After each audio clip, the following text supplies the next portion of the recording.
What's up, guys? This is Mayan Gordon with Mayan Gordon Media, and we are live at 5.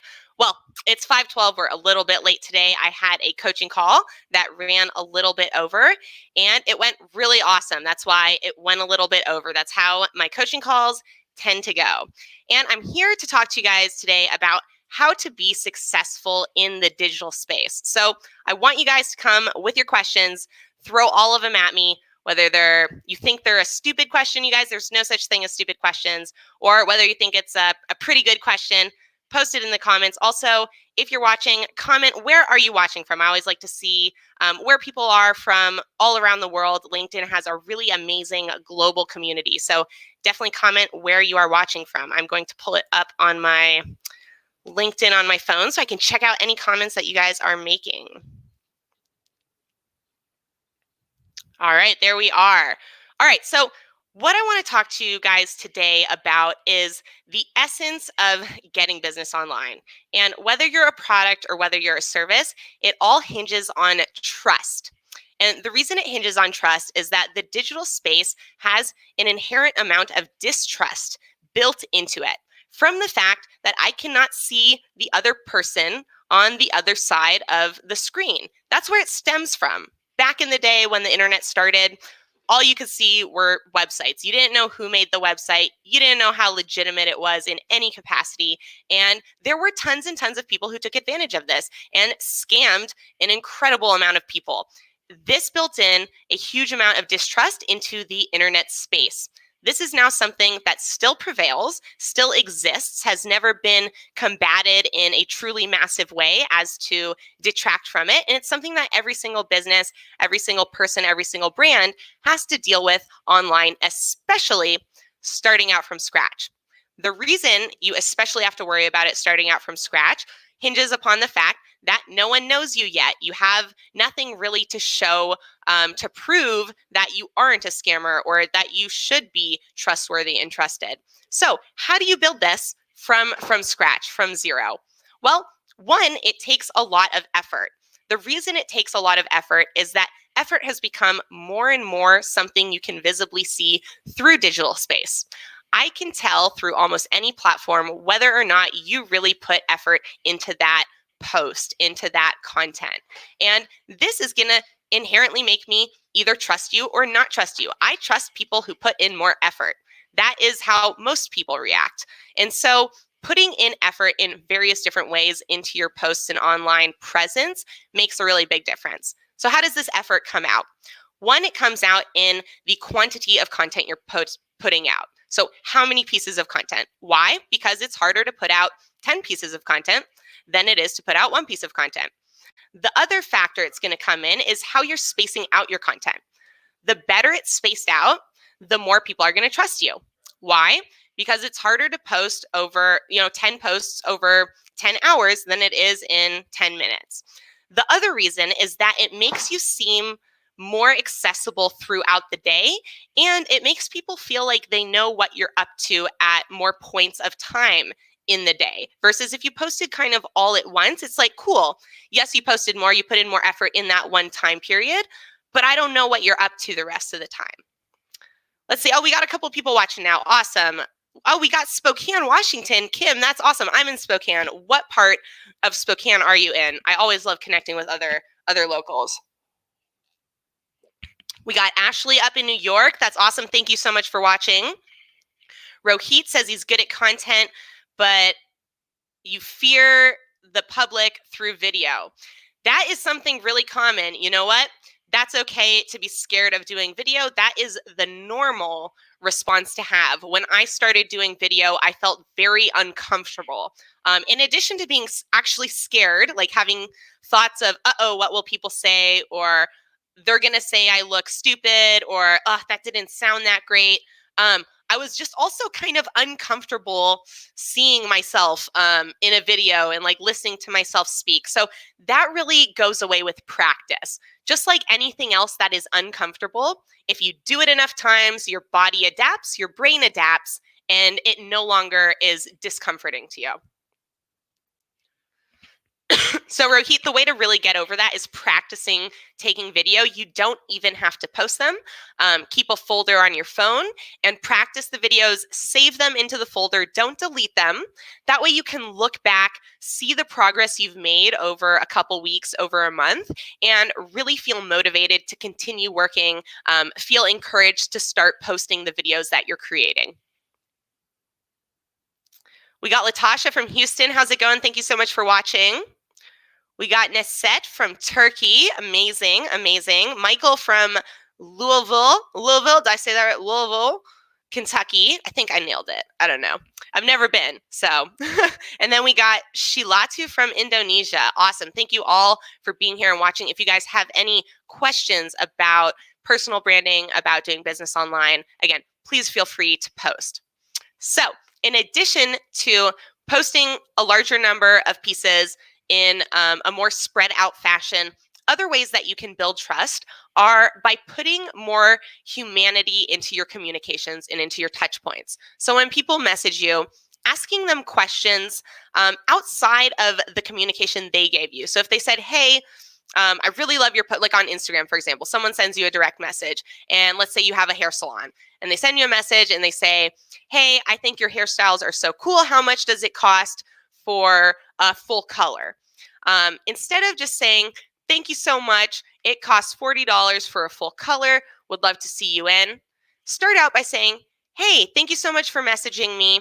First of all, how was your weekend? Or, hey, you check out their profile, do a little looking, see that they have a dog, and be like, hey, I saw that you have a corgi. He's super cute. I got 2 dogs too. And then lead into your question. And that inherently just, again, initially and inherently builds in this huge amount of trust. Like, wow, this is a real human being. They're treating me with a high level of respect and caring and empathy. And, oh, wow, they like the same things that I do. Awesome. And it immediately, you're friends now. It's not even like, do I trust this person? It's like, cool, we're friends. I found a new friend. Great. And you always trust your friends. We got Gary G Money from California.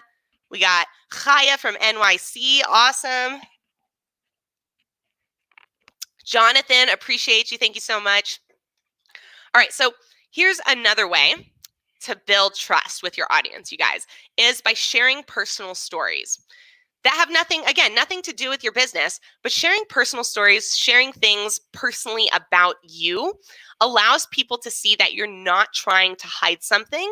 And it also allows them the chance to connect with you on a deeper level than just, I like your product, but I love your brand. I love you. I love everything about this company. That's an awesome, powerful thing to develop within your customers. I think it's more than customer loyalty. We need a new term and phrase for it. It's something else. It's where it's like 2 things merging into one. When someone, I like to say, someone joins your team. It's not that they're a customer anymore. They're a part of your company. They're someone who's going to go to bat for you. They're going to try and score for you. They're going to try and make sure that you succeed the way that they would want themselves to succeed. And it's an incredible thing. I think that's where people should be focusing. That's where businesses should be focusing their marketing efforts and their dollars, is on creating customers and creating people on their team who are that strong proponents for them, instead of just trying to convert a sale. A sale's cool, but money goes away real quick. A true proponent, a true loyal customer, they stick around forever, and they keep bringing you business. And let me tell you, that's a much more sustainable business model than trying to chase sales and dollars. Abhimanyu says, would you please suggest a few tools, websites, and softwares? Great question. Yeah, I'd be happy to suggest a couple things that I use. There's really so many great tools out there. I highly suggest blocking off some time on your calendar, spending an hour once a week doing some research into new tools that are very specific to whatever your business needs, whether that's CRM and customer management, whether that's very specifically email marketing, or whether that's video editing. There are an incredible amount of online and app-related on-phone tools that can help you with your business. So I love to use Splice. Splice is one of my favorite apps that I use on a regular daily basis for video editing, for TikTok, Facebook, and Instagram videos. And the reason I like it is it's very simple, quick to use, and it has the features I want, which are that it can chop up the video, it can adjust the speed to a very high level, I can turn on and off and adjust the volume, as well as add voiceover, music.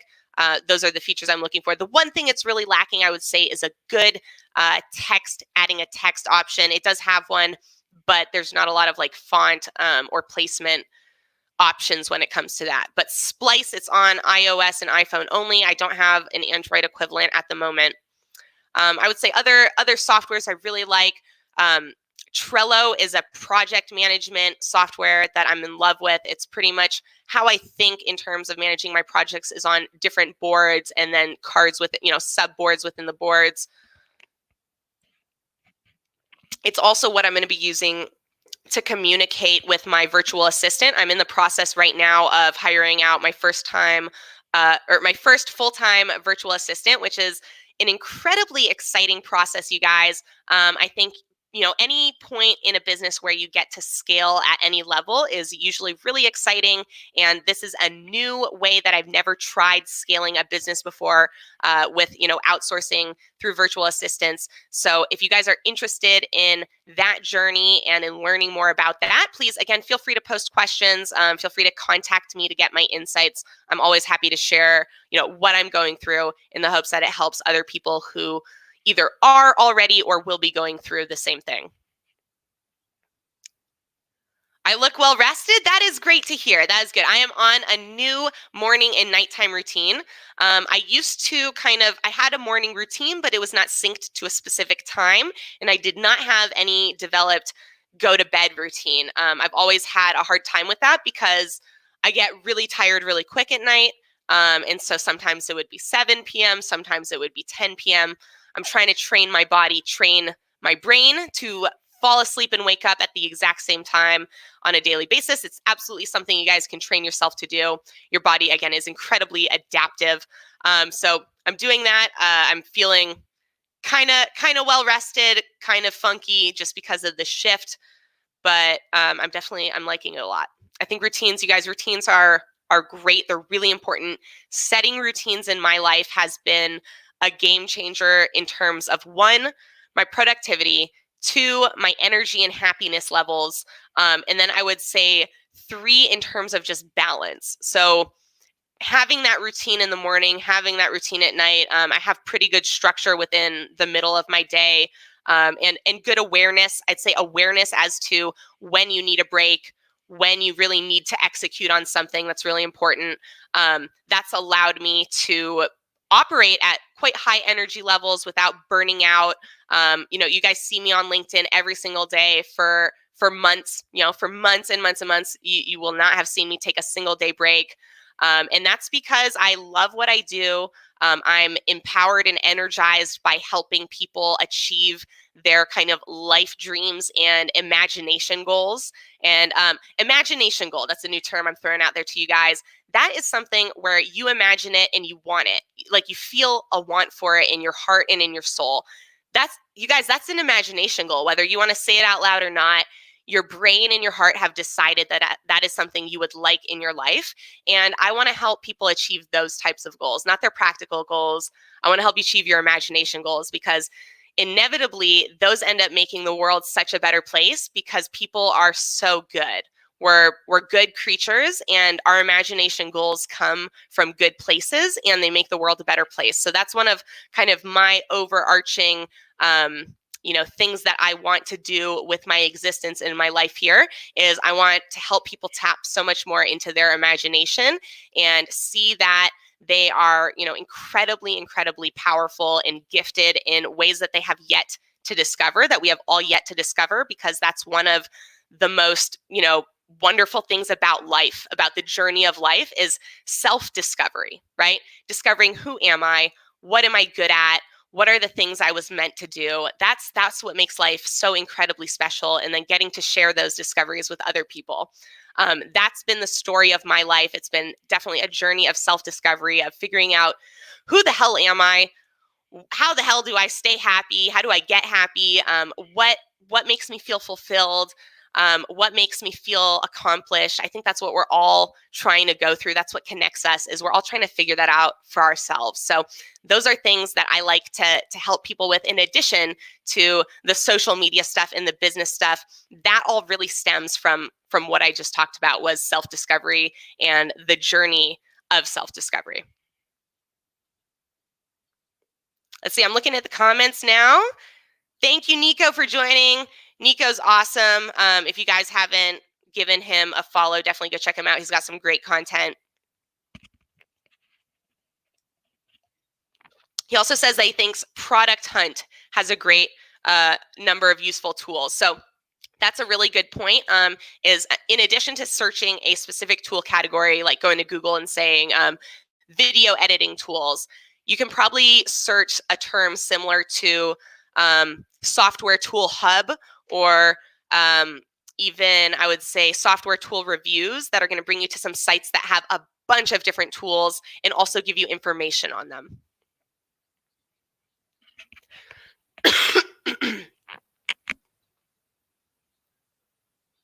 Miraj, thank you so much for joining.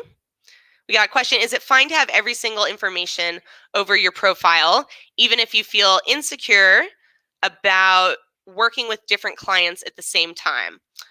So I might need a little bit more context on that. But I think that when it comes down to doing things that you feel uncomfortable, or trying to figure out, should I do something I feel a little bit uncomfortable about it in business? It's really, really important to identify like what particular aspects are making you uncomfortable, because sometimes it's not the thing that's making you uncomfortable. Sometimes it's maybe the way the thing's being presented, or the environment, or like other kind of external factors that once you identify, you can come up with a solution that makes you now all of a sudden very comfortable and actually enthusiastic. So what I'm saying is, you can go from a place of feeling really uncomfortable about a client, about a proposal, about a situation with an employee, to feeling really, really excited, encouraged, and enthusiastic by tweaking sometimes one thing. It's just, you have to identify what that one thing is. So really take some time, reflect, talk out loud to someone about this. Is here where I find, if you're having trouble doing it internally, find a friend, find your dog, find something you can talk to, because the process of talking out loud is a different process than just thinking in your head.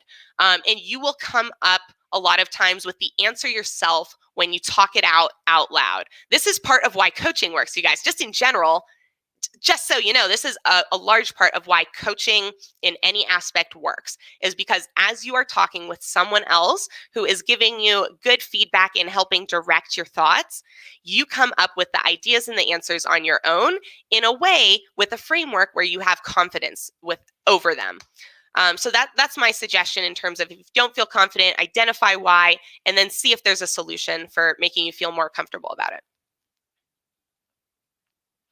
All right, guys, I think we've taken up enough time with this LinkedIn Live. I'm going to be back at it tomorrow morning with a little pop-in story, and then we'll be back here at 5 p.m. tomorrow as well. That's PST time.